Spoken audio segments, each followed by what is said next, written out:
Alfred Edward Bland was the son of a draper's assistant, a person who sells cloth.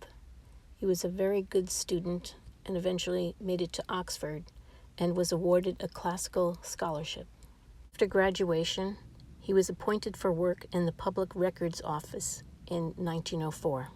He had to pass several civil service exams for this.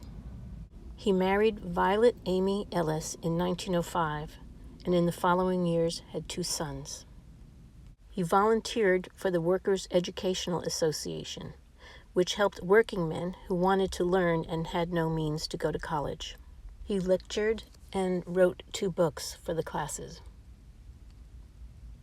Just as the war broke out, he was offered a professorship at Melbourne University in Australia.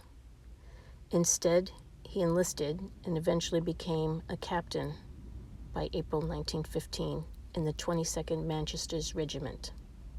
He arrived in France in November 1915. On the first day of the Battle of the Somme, more than 500,000 men advanced across no man's land. By the end of the day, July 1st, 1916, the British suffered 57,470 casualties. Of those, almost 20,000 were fatalities, the largest ever loss sustained by the British Army in a single day. The Manchester City Battalion ceased to exist, with almost 500 casualties and 10 officers killed, including Alfred.